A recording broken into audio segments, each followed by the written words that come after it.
क्या आपने कभी किसी ऐसी जगह का नाम सुना है जहां सरकार खुद कहती है सूरज ढलने के बाद प्रवेश करना मना है? एक ऐसी जगह जहां हवाओं में चीखों की सरसराहट है, दीवारों में किसी पुराने श्राप की गूंज है और हर पत्थर एक अधूरी कहानी कहता है। ये कोई काल्पनिक लोक कथा नहीं, ये भानगढ़ का किला है। राजस्थान की धूल भरी धरती पर खड़ा एक ऐसा किला जो भारत का सबसे डरावना किला कहा जाता है।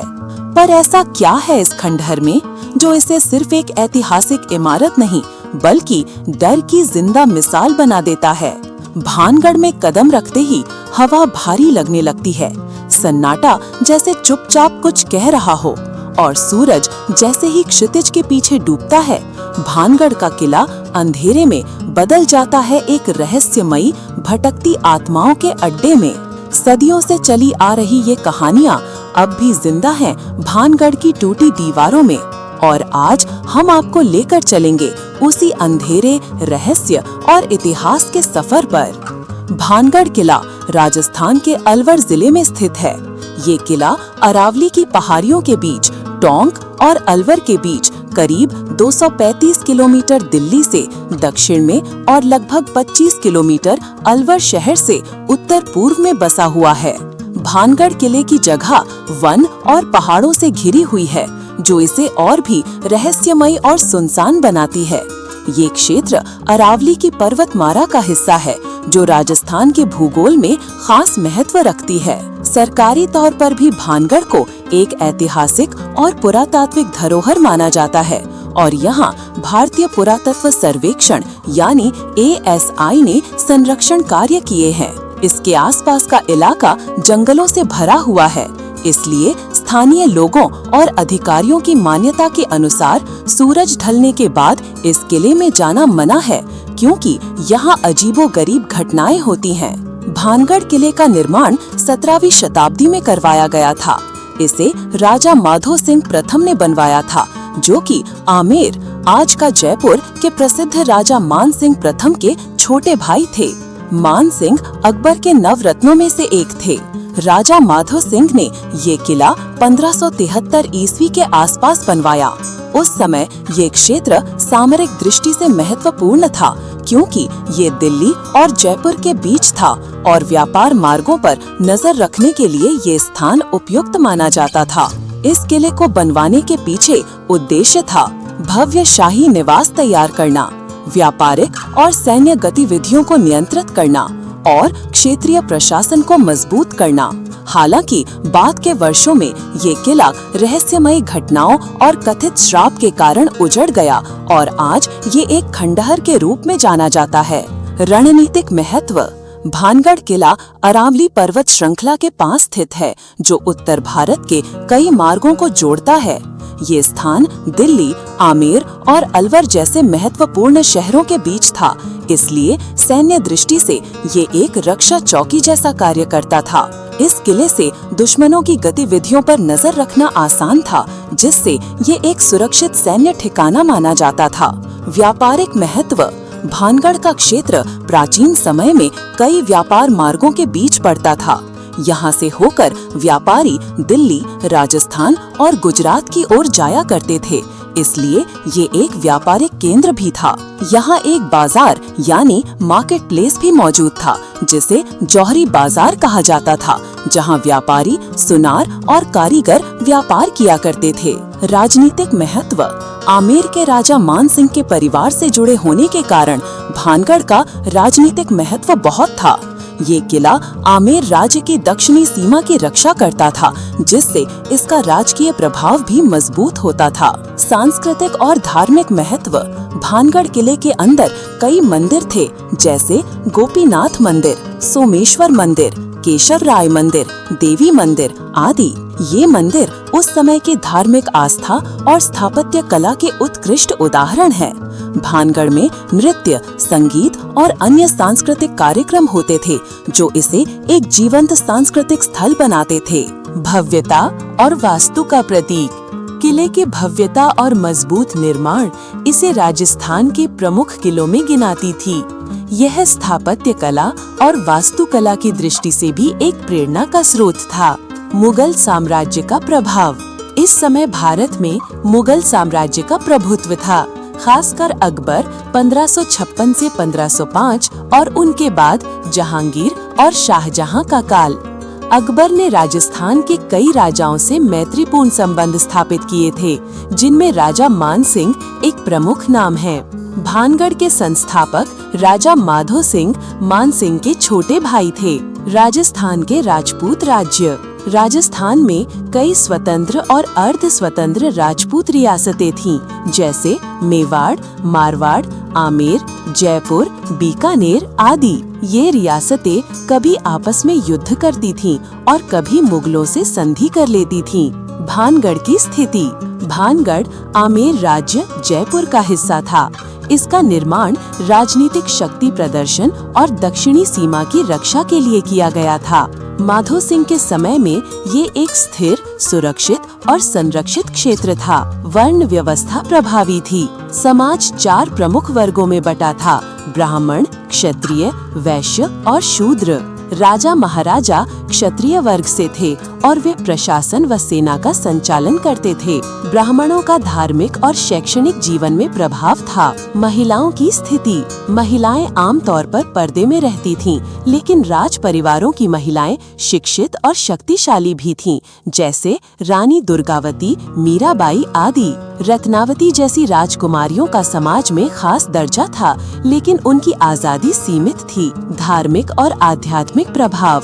हिंदू धर्म, विशेषकर शैव और वैष्णव परंपराएं प्रमुख थीं। साथ ही तांत्रिक परंपरा और अंधविश्वास भी समाज में गहराई से मौजूद थे, जैसे सिंघिया तांत्रिक का प्रभाव। तंत्र मंत्र और भय का प्रभाव।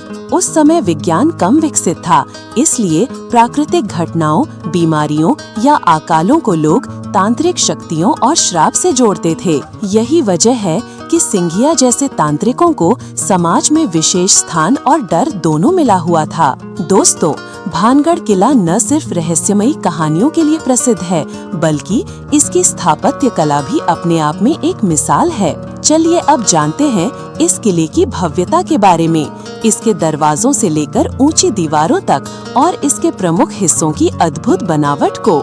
किले का विस्तार और स्थान। भानगढ़ किला अरावली पर्वतमाला की तलहटी में बसा है और इसका कुल क्षेत्र लगभग बड़े शहर के आकार जितना है। ये किला एक ढलान वाली जमीन पर बना है, जिससे इसकी बनावट ऊंचाई पर चढ़ती जाती है। किले का डिजाइन कुछ आमेर और रणथंभौर किलों से मेल खाता है। मुख्य द्वार और प्रवेश द्वार।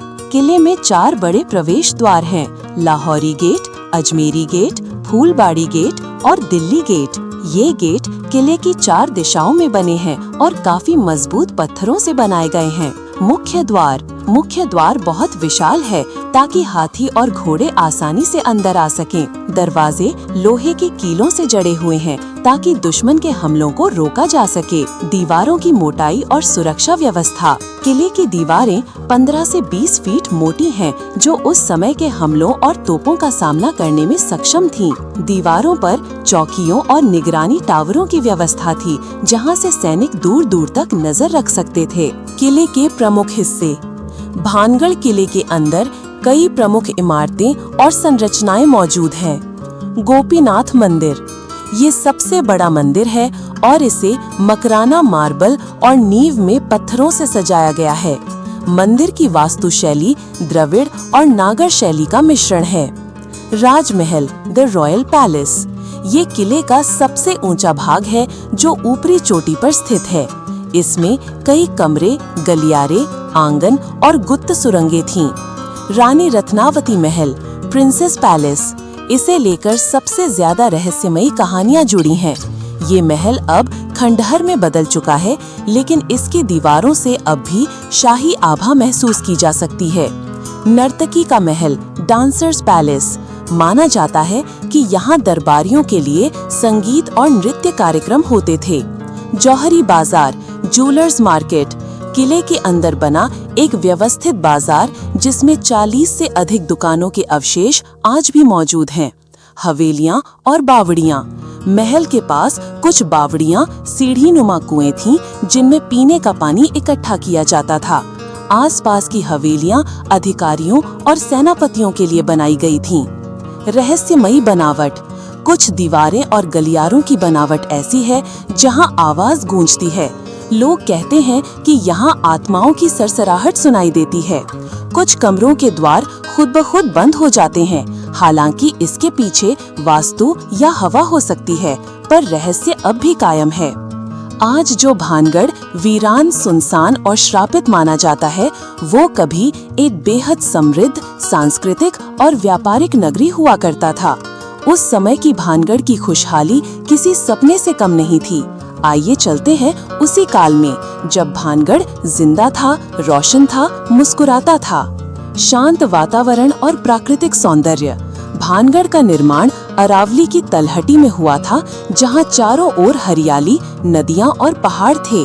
ये इलाका न तो रेगिस्तानी था, न ही बर्फीला, बल्कि एक मध्यम जलवायु वाला क्षेत्र था, जहां वर्षा भी संतुलित होती थी। प्राकृतिक संसाधनों की भरमार थी, जिससे कृषि, व्यापार और जीवन सुखद था। संगठित शहरी जीवन और योजना। भानगढ़ को सुनियोजित रूप से बसाया गया था, ठीक वैसा जैसा आज के आधुनिक शहरों में होता है। सड़कों की व्यवस्था, बाजारों की रचना, मंदिरों की स्थिति, सब कुछ सोच समझकर बनाया गया था। यहाँ बाजार, राजमहल, मंदिर, आवासीय क्षेत्र और सांस्कृतिक स्थल सभी अलग अलग भागों में व्यवस्थित थे। व्यापार और कारीगरी का केंद्र। भानगढ़ का जौहरी बाजार पूरे इलाके में प्रसिद्ध था।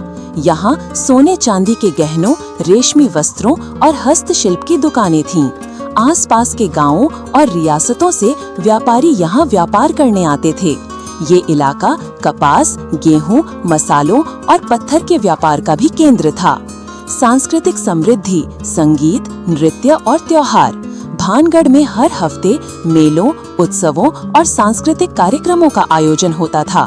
नर्तकियां, गायिकाएं, संगीतज्ञ सब यहाँ राज दरबार में आमंत्रित किए जाते थे। रानी रत्नावती स्वयं भी संगीत और ज्योतिष की विदुषी मानी जाती थीं। धार्मिक और सामाजिक सामंजस्य। भानगढ़ में हिंदू धर्म के कई पंथों के मंदिर थे। शैव, वैष्णव, शाक्त सभी की पूजा होती थी। मंदिरों में नित्य पूजा, यज्ञ और धार्मिक आयोजन होते थे, जिससे सामाजिक एकता बनी रहती थी। जातियों में भेद जरूर था, लेकिन उस काल में सभी वर्गों को सामाजिक सम्मान मिला करता था। नागरिक जीवन और सुरक्षा। नागरिक जीवन सुरक्षित और व्यवस्थित था। राजा माधो सिंह के शासन में लोगों को न्याय, व्यापार की स्वतंत्रता और शांति मिलती थी। किले की सुरक्षा व्यवस्था इतनी मजबूत थी कि कोई भी दुश्मन आसानी से घुस नहीं सकता था। हर भव्य किले के पीछे होता है एक दूरदर्शी शासक, और भानगढ़ के पीछे था राजा सियाराम सिंह।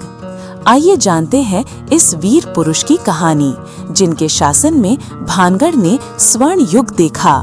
राजा सियाराम सिंह का परिचय। राजा सियाराम या माधव सिंह का जन्म 16वीं शताब्दी के मध्य में हुआ था। वे राजा मानसिंह के छोटे भाई थे, जो अकबर के दरबार के नवरत्नों में शामिल थे। उन्हें रणनीति, युद्ध कौशल और कूटनीति में बचपन से ही गहरी रुचि थी। कहा जाता है कि जब मानसिंह मुगलों के साथ युद्धों में व्यस्त थे, तब माधव सिंह ने एक स्वतंत्र और शक्तिशाली राज्य की कल्पना की, और इसी का परिणाम था भानगढ़। शौर्य और वीरता। राजा सियाराम एक शूरवीर योद्धा माने जाते थे। उन्होंने कई छोटे राजाओं और डाकू गिरोहों को हराकर भानगढ़ के क्षेत्र को सुरक्षित और संगठित किया। सीमाओं पर किलों का निर्माण करवाकर उन्होंने सैनिक निगरानी व्यवस्था स्थापित की। उनकी युद्ध नीति में गुप्तचर तंत्र, घुड़सवार सेना और किलेबंदी को विशेष प्राथमिकता दी जाती थी। शासन नीतियाँ। राजा सियाराम एक दूरदर्शी शासक थे, जिन्होंने सिर्फ युद्ध नहीं बल्कि प्रजा के कल्याण पर भी ध्यान दिया। शासन को उन्होंने केंद्रीय और क्षेत्रीय इकाइयों में बांट दिया था। हर विभाग जैसे जल प्रबंधन, कृषि, कर प्रणाली, न्याय अलग अधिकारियों के अधीन था। साप्ताहिक दरबार लगता था, जहां स्वयं राजा आम लोगों की समस्याएं सुनते थे। तुरंत न्याय और कड़े दंड के कारण चोरी, लूट जैसी घटनाएं लगभग न के बराबर थीं। उन्होंने आय आधारित कर प्रणाली लागू की, जिससे गरीबों पर बोझ नहीं पड़ता था। व्यापारियों को कई कर छूटें दी गईं, जिससे बाजार फलते फूलते रहे। धार्मिक और सांस्कृतिक योगदान। राजा सियाराम धार्मिक सहिष्णु शासक थे। उन्होंने गोपीनाथ मंदिर, केशव राय मंदिर जैसे भव्य धार्मिक स्थलों का निर्माण करवाया। वो स्वयं संस्कृत और ज्योतिष विद्या के ज्ञाता माने जाते थे। उन्होंने दरबार में कवियों, ज्योतिषाचार्यों और कलाकारों को संरक्षण दिया। उनके शासन में भानगढ़ संगीत, नृत्य, काव्य और स्थापत्य कला का केंद्र बन गया था। साम्राज्य की स्थिति।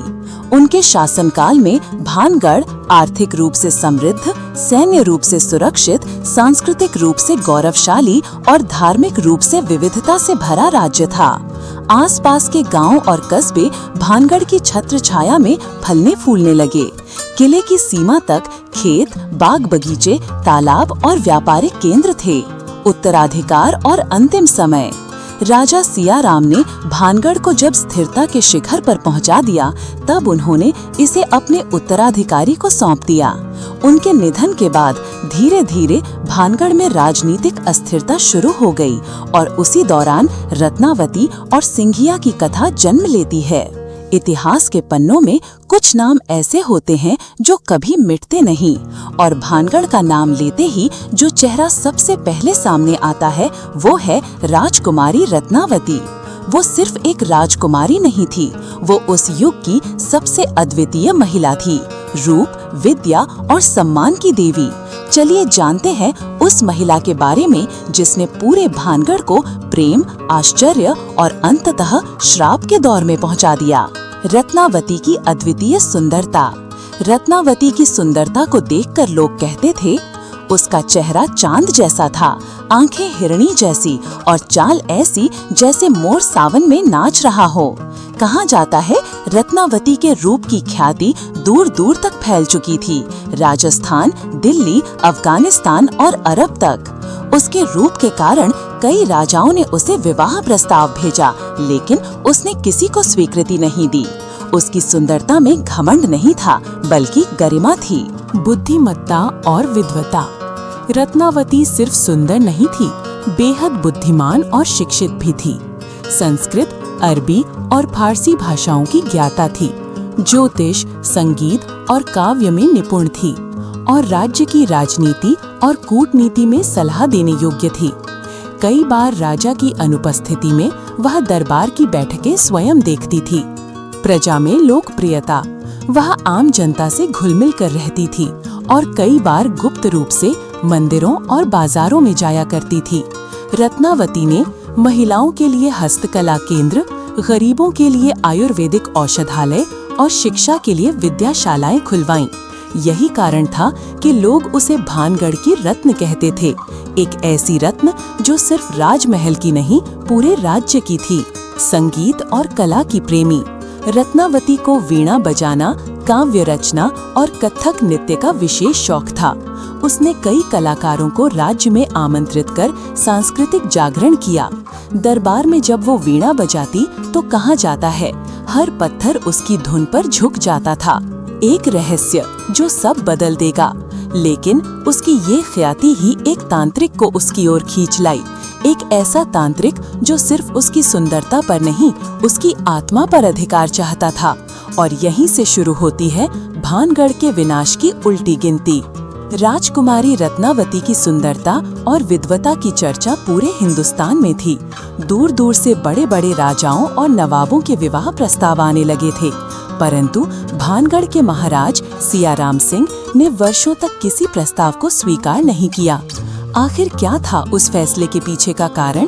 क्या ये कोई राजनीतिक चाल थी या पिता की दूरदर्शी चिंता? राजनीतिक स्थिरता और साम्राज्य की रक्षा।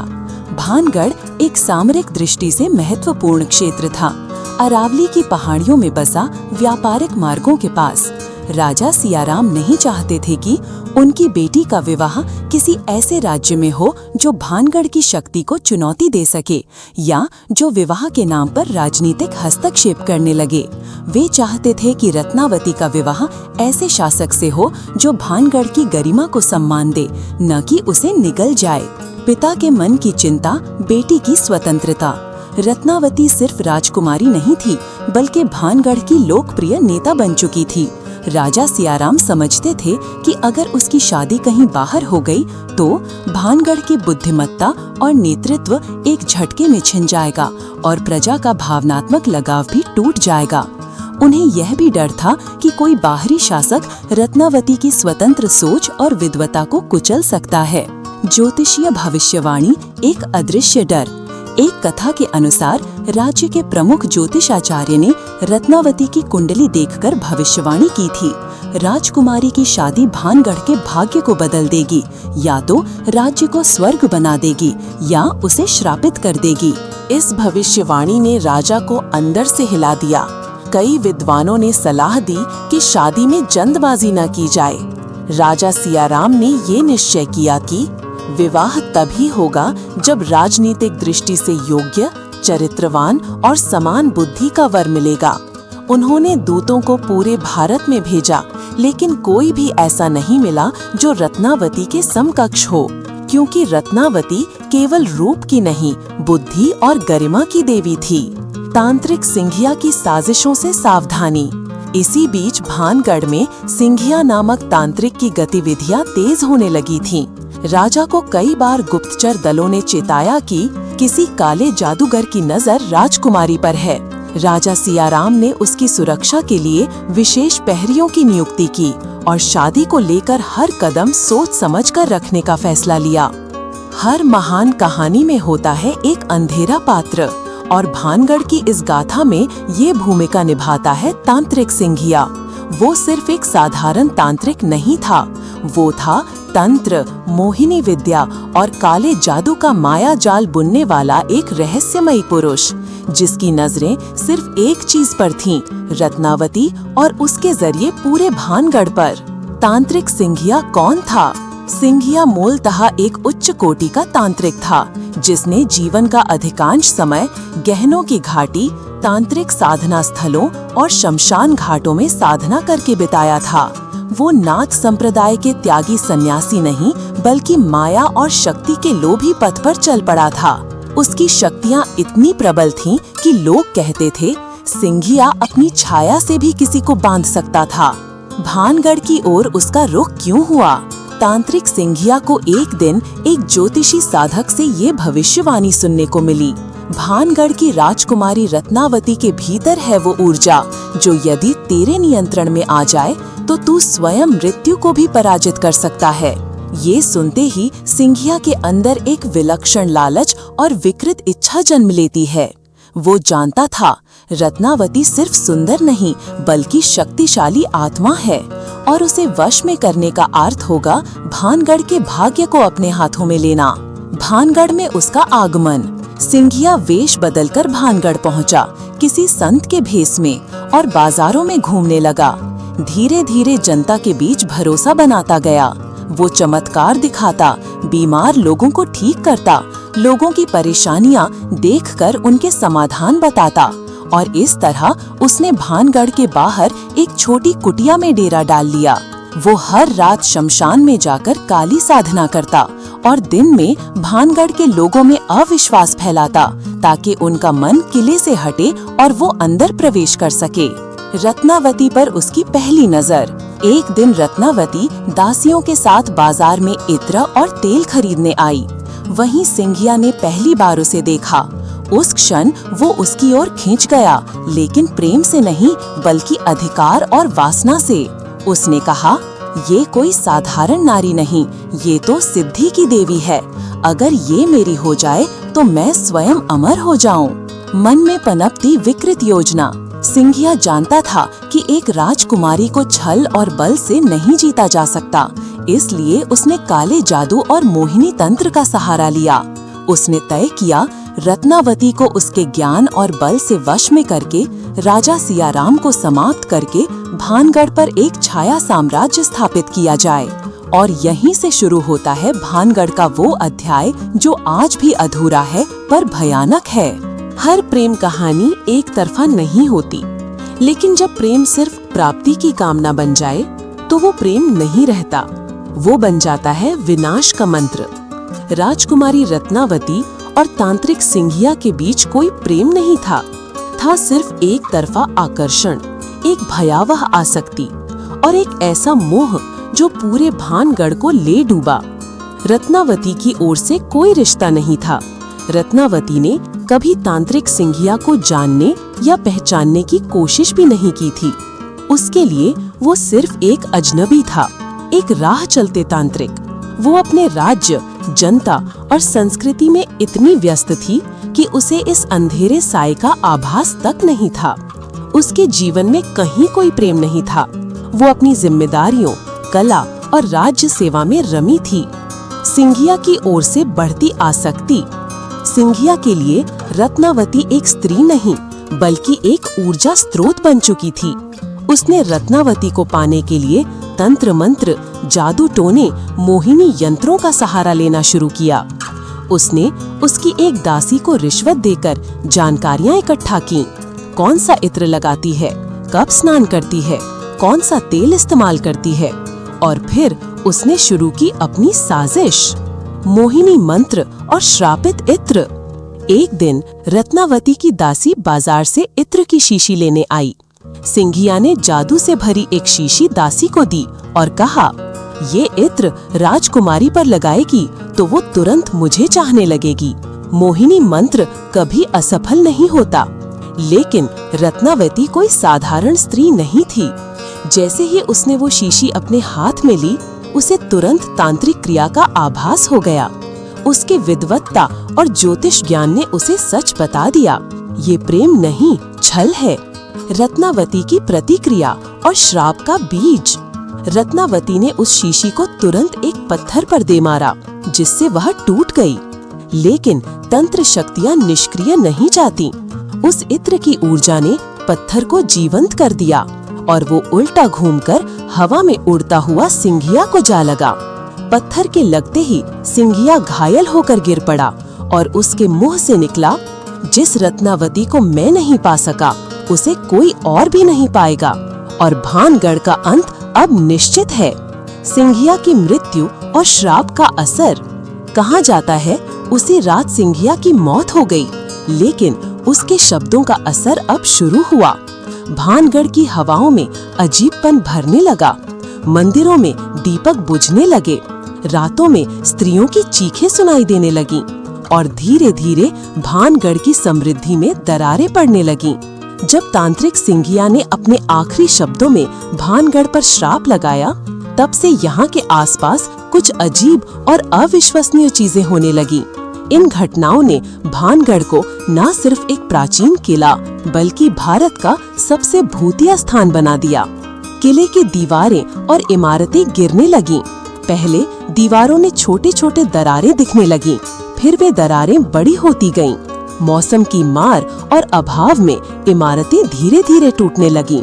जो कभी शाही महलों और मंदिरों की जगह थीं, वे धूल और मलबे के ढेर में बदल गईं। खेती और पानी की समस्या। भानगढ़ के आसपास के खेत उपजाऊ थे, लेकिन श्राप के बाद फसलें सूखने लगीं। कुएं और तालाबों का पानी धीरे धीरे खत्म होने लगा। पानी की कमी के कारण लोग पलायन करने लगे। लोग किले को छोड़कर जाने लगे। भानगढ़ के निवासियों में भय और अंधविश्वास फैल गया। लोग रात में घर से बाहर निकलने से डरने लगे। धीरे धीरे पूरा किला और आसपास का क्षेत्र वीरान होता गया। लोग बस नए स्थानों की ओर चले गए।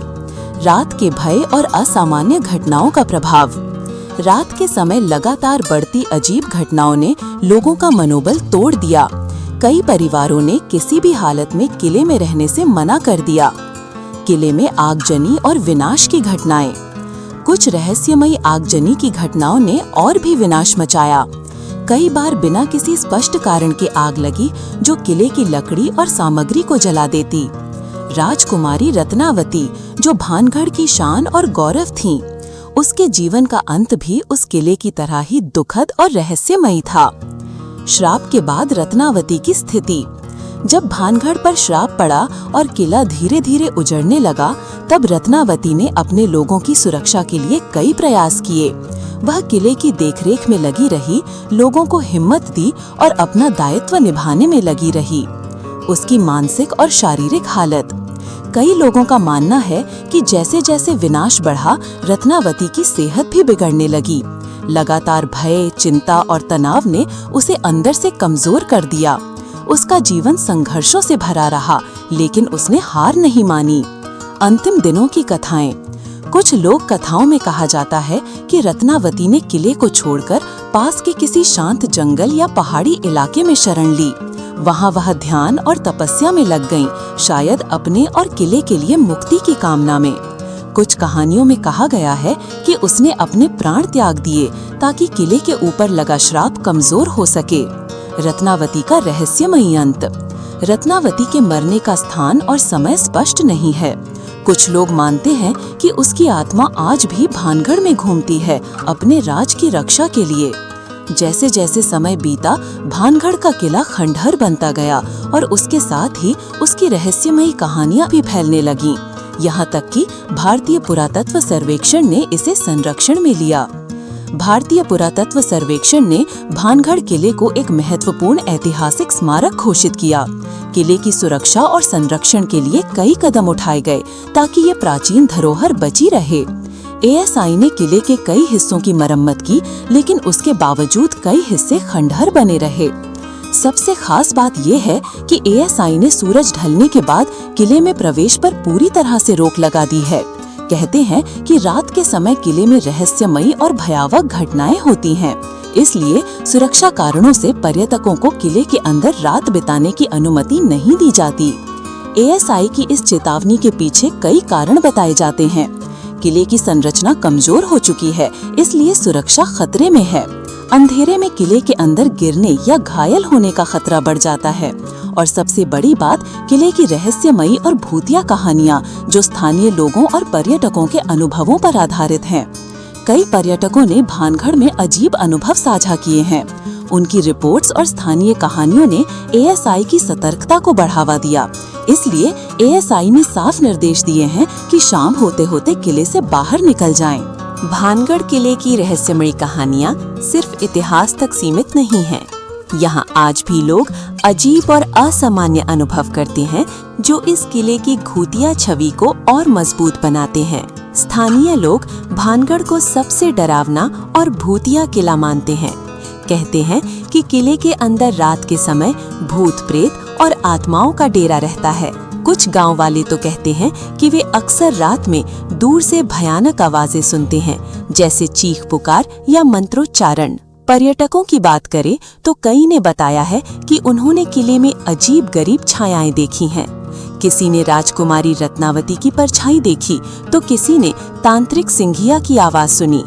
कुछ पर्यटक रात के समय वहां अकेले जाने से भी डरते हैं, क्योंकि वहां एक अनजाना भय महसूस होता है। कई यात्रियों ने रिपोर्ट किया कि किले के अंदर अचानक से ठंडी हवा का झोंका आया या किसी ने चिल्लाने की आवाज सुनी। कुछ तो कैमरे में अनजानी परछाइयां कैद कर पाए हैं, जो वैज्ञानिक भी पूरी तरह से समझा नहीं पाए। ये कहना मुश्किल है कि ये अनुभव सच है या कल्पना, लेकिन भानगढ़ की ये कहानियां किले की लोकप्रियता को बढ़ाती हैं और लोगों को आकर्षित करती हैं। चाहे आप इन्हें माने या नहीं, ये अनुभव इस किले की रहस्यमयी छवि का हिस्सा बन चुके हैं।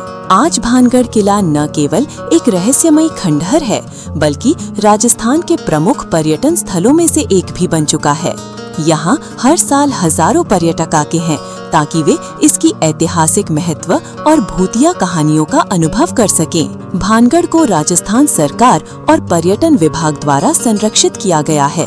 किले के आसपास की सुविधाएं विकसित की गई हैं, जैसे गाइड सेवा, सुरक्षा व्यवस्था और आरामदायक रहने के लिए होटल। पर्यटकों के लिए दिन के समय कई पर्यटन पैकेज भी उपलब्ध हैं। पर्यटक दिन में भानगढ़ का दौरा कर सकते हैं।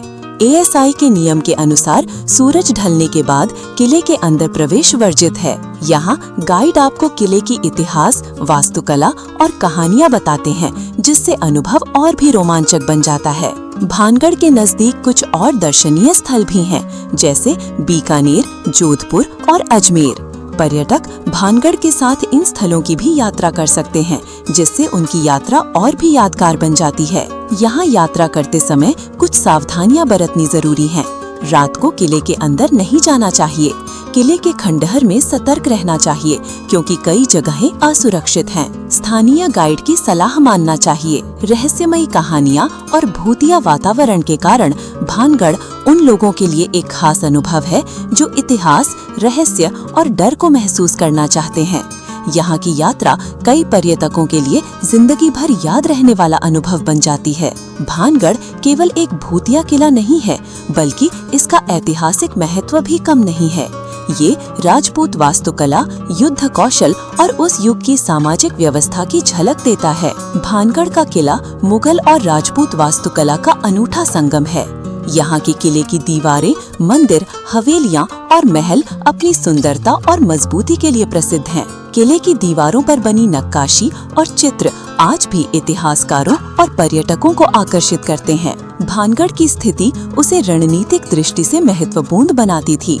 यह किला अरावली पर्वतों के पास स्थित है, जो रक्षा के लिहाज से एक मजबूत स्थान था। राजा सियाराम ने इसे इस तरह से बनाया था कि ये दुश्मनों से आसानी से सुरक्षित रह सके। भारतीय पुरातत्व सर्वेक्षण यानी एएसआई ने भानगढ़ को संरक्षित स्मारक घोषित किया है। एएसआई द्वारा किले के संरक्षण और मरम्मत के कई प्रयास किए गए हैं, ताकि इसकी ऐतिहासिक विरासत को सुरक्षित रखा जा सके। परंतु प्राकृतिक कारणों और समय के साथ हुए नुकसान को पूरी तरह रोका नहीं जा सका। स्थानीय प्रशासन और पर्यटन विभाग भी भानगढ़ के संरक्षण में सक्रिय हैं। पर्यटकों को सुरक्षा देने के साथ साथ किले के संरक्षण के लिए नियम बनाए गए हैं। साथ ही पर्यटकों को शिक्षित किया जाता है कि वे किले को नुकसान न पहुंचाएं। भानगढ़ को न केवल एक पर्यटक स्थल के रूप में, बल्कि एक सांस्कृतिक धरोहर के रूप में भी विकसित करने के प्रयास जारी हैं। आने वाले समय में यहाँ और भी संरक्षित स्थल, संग्रहालय और जानकारी केंद्र बनाए जाने की योजना है। तो दोस्तों, आज हमने जाना भानगढ़ के किले की रहस्यमयी और रोमांचक कहानी, जो इतिहास, प्रेम, तंत्र मंत्र और श्राप से भरी हुई है। ये कहानी सिर्फ एक किले की नहीं, बल्कि वहाँ के लोगों की भावनाओं, विश्वासों और अनजानी शक्तियों की भी है। भानगढ़ की स्थापना राजा सियाराम ने की, जो अपने समय के एक शक्तिशाली और न्यायप्रिय शासक थे। ये किला समृद्धि का केंद्र था, लेकिन तांत्रिक सिंघिया के श्राप और राजकुमारी रत्नावती की त्रासदी ने इस जगह की किस्मत बदल दी। अजीब घटनाएं, आत्माओं की कहानियां और किले के अंदर रात के समय आवाजें भानगढ़ की खासियत हैं। ऐसे अनुभवों ने इसे भारत के सबसे भूतिया और डरावने किलों में से एक बना दिया है। भारतीय पुरातत्व सर्वेक्षण और स्थानीय प्रशासन ने इस ऐतिहासिक किले को संरक्षित किया है, ताकि आने वाली पीढ़ियां भी इसकी महत्ता जान सकें। आज यह किला पर्यटकों के लिए एक आकर्षक स्थल है, जहां इतिहास और रहस्य एक साथ मिलते हैं। भानगढ़ की कहानी हमें यह सिखाती है कि इतिहास केवल किताबों तक सीमित नहीं होता, बल्कि उसमें लोक संस्कृति, मान्यताएं और मानवीय भावनाएं भी जुड़ी होती हैं। यह किला अपने आप में एक जीवित इतिहास है, जो आज भी हमें अपने राज खोलने के लिए आमंत्रित करता है। अगर इस कहानी ने आपके दिल को छू लिया या इस कहानी से कुछ सीखा है, तो लाइक जरूर करना, अपने दोस्तों के साथ शेयर करना और ऐसी ही अनसुनी कहानियों के लिए सब्सक्राइब करना मत भूलना, क्योंकि अगली कहानी और भी दिलचस्प होने वाली है।